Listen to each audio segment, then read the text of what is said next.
Hello friends, welcome to my channel engineering admission alert. HSTES ने अपने first round of counselling के seat allotment का result कल यानी 6 अक्टूबर को डिक्लेयर किया था। जिन भी स्टूडेंट्स को सीट अलॉट हुई है और अपनी पसंद की ब्रांच एंड कॉलेज के साथ हुई है, उन सभी स्टूडेंट्स को कॉन्ग्रेचुलेशंस। सीट अलॉटमेंट के बाद token money and online by offline reporting करनी रहेगी। टोकन मनी एंड रिपोर्टिंग की जो डेट्स हैं वो हैं 7 October to 9 October. During this period आपको टोकन मनी पे करना है और ऑनलाइन रिपोर्टिंग करनी है। लास्ट वीडियो में हमने आपको बताया था कि कैसे टोकन मनी पे करना है और कैसे रिपोर्टिंग रहेगी। आप हमारी लास्ट वीडियो देख सकते हैं, वीडियो का लिंक भी डिस्क्रिप्शन में प्रोवाइडेड है। बहुत सारे स्टूडेंट्स की क्वेरीज हैं कि हमें अगर अच्छा कॉलेज या अपनी पसंद का कॉलेज ब्रांच नहीं मिली तो हम सेकंड राउंड ऑफ काउंसलिंग में कैसे करेंगे, टोकन मनी रिफ़ंड कैसे होगा, सीट रिज़र्व हो गई ये कैसे पता चलेगा, और भी बहुत सारी क्वेरीज। आज की इस वीडियो में हम आपको आपकी क्वेरीज से रिलेटेड डिस्कशन करेंगे। तो आप हमारे चैनल के साथ जुड़े रहिए। आप हमारे चैनल को लाइक, शेयर एंड सब्सक्राइब ज़रूर करें। हम अपनी तरफ से बेस्ट एफर्ट्स लगाते हैं कि आपके जितनी भी क्वेरीज होती हैं उनका हम कमेंट्स में रिप्लाई ज़रूर करें। कभी कभी कुछ कमेंट्स का रिप्लाई स्किप हो जाता है क्योंकि कमेंट्स बहुत ज़्यादा होते हैं। तो आप लोग ये बिल्कुल नहीं समझें कि हमारे कमेंट का रिप्लाई नहीं किया है, आप बिल्कुल डिसअपॉइंट ना हो। हम अपनी तरफ से बेस्ट एफर्ट्स लगा रहे हैं कि आप अपने इंजीनियरिंग एडमिशन में अपनी पसंद का कॉलेज एंड ब्रांच ऑप्ट कर सकें। तो आप हमारे चैनल को ज़्यादा से ज़्यादा शेयर करें। काउंसलिंग के टाइम पर बहुत सारे इंस्टेंट चेंजिंग्स होते रहते हैं, तो आप हमारे चैनल के साथ जुड़े रहिए। हम आपको हर लेटेस्ट इन्फॉर्मेशन प्रोवाइड करेंगे। तो चलिए फिर स्टार्ट करते हैं आज की वीडियो में, जिसमें हम आपकी क्वेरी से रिलेटेड डिस्कशन करेंगे। सबसे पहले हम ऑनलाइन रिपोर्टिंग कैसे करनी है इसके बारे में डिस्कस करते हैं। बहुत सारी कन्फ्यूजन्स थी स्टूडेंट्स को कि ऑनलाइन रिपोर्टिंग कैसी होगी, हमारे डॉक्यूमेंट्स कैसे वेरीफाई होंगे। तो मैं आप सबको बता दूं कि आप टोकन मनी जैसे ही पे करेंगे, अलॉटेड इंस्टीट्यूट आपके डॉक्यूमेंट्स को वेरीफाई करेगा, जो डॉक्यूमेंट्स आपने रजिस्ट्रेशन के टाइम पर अपलोड किए थे। ड्यूरिंग रजिस्ट्रेशन हमने डॉक्यूमेंट्स अपलोड किए थे, उन डॉक्यूमेंट्स को अलॉटेड इंस्टीट्यूट वेरीफाई करता है। And in case any discrepancy तो अलॉटेड इंस्टीट्यूट आपको कॉल या फिर मेल के थ्रू बताएगा, या फिर आप खुद भी अलॉटेड इंस्टीट्यूट को कांटेक्ट कर सकते हो। जो सीट अलॉटमेंट का लेटर था उस लेटर पर आपको अलॉटेड इंस्टीट्यूट के साथ उनका कांटेक्ट नंबर भी मेंशन था। इन केस मान लो किसी स्टूडेंट ने डॉक्यूमेंट्स अपलोड ही नहीं किए थे रजिस्ट्रेशन के टाइम पे, या फिर कोई डॉक्यूमेंट गलत अपलोड कर दिया था, तो इस केस में आप अलॉटेड इंस्टीट्यूट को कॉल कर सकते हो और उनको बता सकते हो कि आपने जो डॉक्यूमेंट्स है वो गलत अपलोड कर दिया था। तो अलॉटेड इंस्टीट्यूट आपसे आपके डॉक्यूमेंट्स मेल के थ्रू मंगवा लेंगे। तो इसलिए रजिस्ट्रेशन के टाइम पर अगर डॉक्यूमेंट्स अपलोडिंग के टाइम पर आपसे कोई भी गलती हुई है, कोई डॉक्यूमेंट आपने अपलोड नहीं किया था, तो आप अभी अलॉटेड इंस्टीट्यूट को कॉल कर आप अपने जितने भी डॉक्यूमेंट्स थे जो रह गए थे या गलत था वो सारी करेक्शंस कर सकते हैं। एक बात का आपको बहुत ख़ास ध्यान रखना है कि जो आपकी टोकन मनी पे करने के बाद आप ये बिल्कुल नहीं समझे कि आपकी सीट रिज़र्व हो गई है। सीट रिज़र्व को आप तभी समझे जब आपको एक प्रोविज़नल एडमिशन स्लिप मिल जाएगी। इट मीन्स कि आपका सीट जो है अब वो रिज़र्व हो गई है। अब पॉइंट ये आता है कि आपको कैसे पता चलेगा कि ये स्लिप कहाँ से मिलेगी। तो अलॉटेड इंस्टीट्यूट आपके डॉक्यूमेंट्स को वेरीफाई करेगा और अगर आपके डॉक्यूमेंट्स सही हैं तो वो आपको एक स्लिप जनरेट कर देंगे। वो स्लिप भी आपको मेल के थ्रू रिसीव हो जाएगी। अगर किसी भी स्टूडेंट को स्लिप नहीं मिली है तो आप अलॉटेड इंस्टीट्यूट को कांटेक्ट करोगे, एक रिक्वेस्ट करेंगे कि आप हमें हमारा जो है प्रोविज़नल एडमिशन स्लिप प्रोवाइड करें। जब आपके पास आपकी प्रोविज़नल एडमिशन स्लिप रिसीव हो जाएगी, इट मीन्स आपकी जो सीट है वो रिज़र्व हो गई है। मैं फिर से मेंशन कर रही हूँ कि टोकन मनी पे करने से आप बिल्कुल इस बात पे मत रहना कि आपकी सीट रिज़र्व हो गई है। प्रोविज़नल एडमिशन स्लिप जब आपके हाथ में आएगी तब आपकी जो सीट है वो रिज़र्व हो गई है। आपको अलॉटेड इंस्टीट्यूट से जो प्रोविज़नल एडमिशन स्लिप मिलेगी वो कुछ ऐसी दिखेगी जो हमने आपके साथ स्क्रीन पर शेयर की हुई है।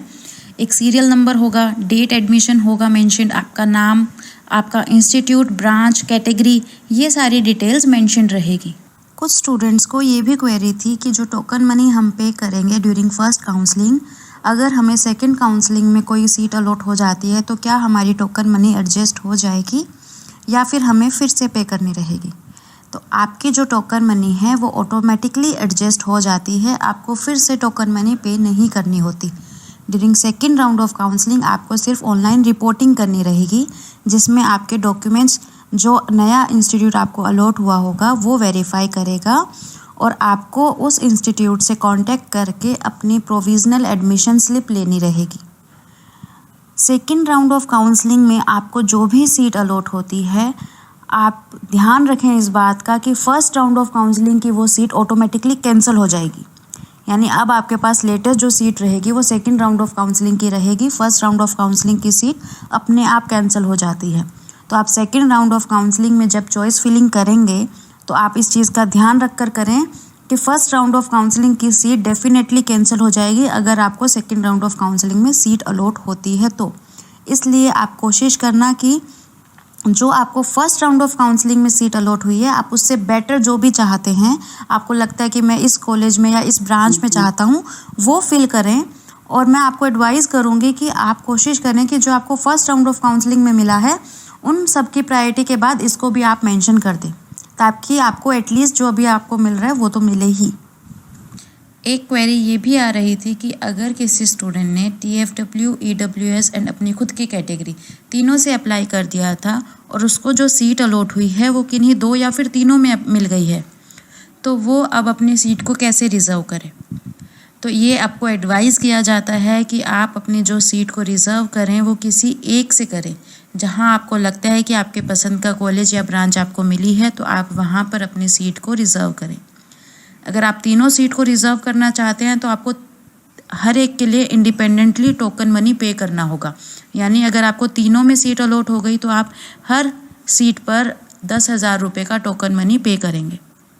तो आपको एडवाइस किया जाता है कि आपको जो लगता है कि आप जिस कॉलेज में या जिस ब्रांच में इंटरेस्टेड थे वो आपको कहीं किसी पर्टिकुलर कैटेगरी में मिल रहा है तो आप उसको ऑप्ट करें और उस सीट को आप रिज़र्व करें। और सेकेंड राउंड ऑफ काउंसलिंग में अगेन आप तीनों से जो है अपनी चॉइस फिलिंग को करें। जिन भी स्टूडेंट्स को फर्स्ट राउंड ऑफ काउंसलिंग में कोई भी सीट अलॉट नहीं हुई है वो स्टूडेंट्स बिल्कुल डिसअपॉइंट ना हों, क्योंकि अभी जस्ट स्टार्टिंग फेज़ है, अभी तक JEE एडवांस का रिज़ल्ट नहीं आया है। जैसे ही JEE एडवांस का रिज़ल्ट आएगा कुछ स्टूडेंट जो हैं वो IIT NIT की तरफ मूव करेंगे और सीट्स वैकेंट हो जाएंगी। हमने आपको पहले भी बताया था कि फ़िज़िकल काउंसलिंग के टाइम पर जो रैंक है उसमें ड्रास्टिक चेंज होता है। तो आप विश्वास रखिए, आपको एक अच्छा कॉलेज, अच्छी ब्रांच के साथ फ़िज़िकल काउंसलिंग तक मिल जाएगा। आप कोशिश करें कि आप सेकेंड राउंड ऑफ काउंसलिंग में मैक्सिमम कॉलेजेस फिल करें ताकि आपकी सीट अलॉटमेंट के चांसेस बढ़ जाएं। जिन भी स्टूडेंट्स को फर्स्ट राउंड ऑफ काउंसलिंग में सीट अलॉट हो गई है लेकिन वो अपनी सीट से सेटिस्फाइड नहीं हैं, तो आपके पास दो ऑप्शंस हैं। या तो आप टोकन मनी पे कर अपनी सीट को रिज़र्व करें या फिर आपको जो सीट अलॉट हुई है आप उसको स्किप कर दें। दोनों ही केस में आप सेकेंड राउंड ऑफ काउंसलिंग में पार्टिसिपेट कर पाएंगे। इट इज़ एडवाइज्ड कि आप टोकन मनी पे कर अपनी सीट को रिज़र्व करें और सेकेंड राउंड ऑफ काउंसलिंग में पार्टिसिपेट करें। टोकन मनी आपका automatically second round of counselling में एडजस्ट हो जाएगा अगर आपको कोई दूसरा कॉलेज अलॉट होता है तो। आप इस बात का खास ध्यान रखें कि अगर सेकेंड राउंड ऑफ काउंसलिंग में आपको कोई सीट अलॉट हो जाती है तो फर्स्ट राउंड ऑफ काउंसलिंग की सीट ऑटोमेटिकली कैंसिल हो जाएगी। इसलिए जब आप सेकेंड राउंड ऑफ काउंसलिंग के लिए चॉइस फिलिंग करेंगे तो आप सबसे पहले प्रायोरिटी में जो कॉलेजेस आपको लगते हैं आपके इंटरेस्ट के हैं उनको फिल करें। देन जो आपको सीट अलॉट हुई थी वो वाला कॉलेज ब्रांच भी फिल करें। अगर आपको आपके इंटरेस्ट का कॉलेज नहीं मिला है तो आप बिल्कुल डिसअपॉइंट ना हों, क्योंकि अभी second round of counselling and physical counselling बाकी है। लेटेस्ट अपडेट्स हम आपको प्रोवाइड करते रहेंगे। जैसे ही फिज़िकल काउंसलिंग स्टार्ट होगी तो हम हर कॉलेज के आपको अपडेट्स देंगे। अगर आपको अभी भी कोई कन्फ्यूज़न या कोई क्वेरी है तो आप हमें कमेंट सेक्शन में बता सकते हैं। आप हमारे चैनल के साथ जुड़े रहिए। आप हमारे चैनल को लाइक, शेयर एंड सब्सक्राइब ज़रूर करें। Thank you.